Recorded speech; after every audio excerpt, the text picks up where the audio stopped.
Hello boys and girls, my name is Steve Solkal. I'm a senior music major here at Rowan. Sammy Calvez, I'm 19 and I'm a biochemistry major. My name is Andrew Blanco, computer science major, and I'm a senior. My name is Elizabeth Dries. I'm 19 years old. I'm a sophomore elementary education and writing arts major. My name is John Gizis. I'm a professor of astronomy at the University of Delaware. My major is computer science. My name is Pang. My name is Shane. I'm a sophomore and I major in computer science. Jennifer, senior, psychology major. My name is Alexander Watkis. My year is class of 2020 and I'm a psychology major.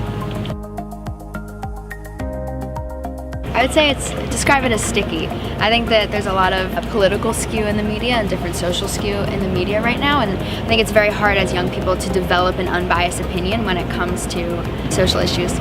I understand that economically it's a tough time, right, because of the way that newspapers have lost advertising revenue and so forth. So I'm sure it's a tough time. I mean, there's a lot of exciting news to be reported and lots of opportunity, I'm sure, but I would be very worried if I were a professional journalist. I would say there's a lot more controversy around it nowadays, especially with the president and what he says. Some say one news outlet is biased a certain way, some say another news outlet is biased the other way. I think the current state of journalism is in flux, especially because Donald Trump's agenda of him pushing fake news really has the United States, I guess, divided. They don't know who to believe and what's a credible source. I think that it's all basically digital now. I think everything we read now is online. The media of today seems very biased in one way or the other. It's not very easy to find an unbiased source. More people are interested in pushing their own views instead of trying to find the truth. It's a beautiful thing that's got a lot of obstacles all of a sudden.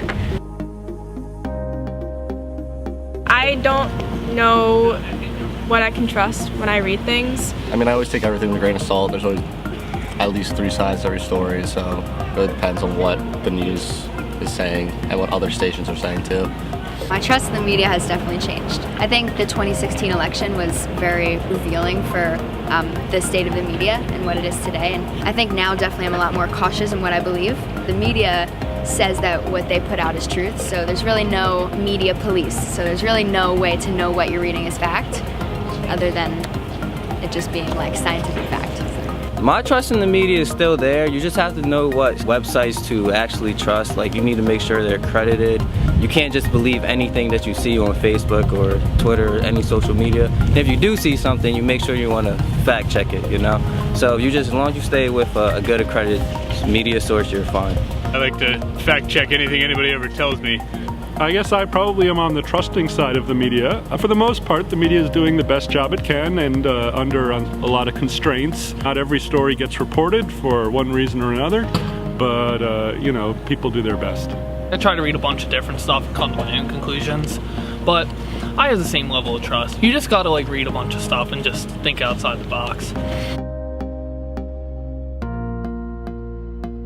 I would say in my country, lots of news are fake news. I'm from China, so you know the communists, they say lots of fake news. So fake news is like normal thing in my country. Yeah. I'm pretty sure there's not a person with a brain in their shoulders that's lived their life without fake news. I've seen all kinds of things that are untrue or just made up, or are just fabrications or complete misinterpretations that when people look into it, the outrage is unjustified. I can just scroll down my Facebook and I'll see the most crazy blasphemous claim to ever grace the internet. But I always make sure I fact check something before I actually believe it. There definitely are lies out there on the internet. Not saying anything specifically, any specific news station, but there is false stuff out there, which is why you gotta dig through it.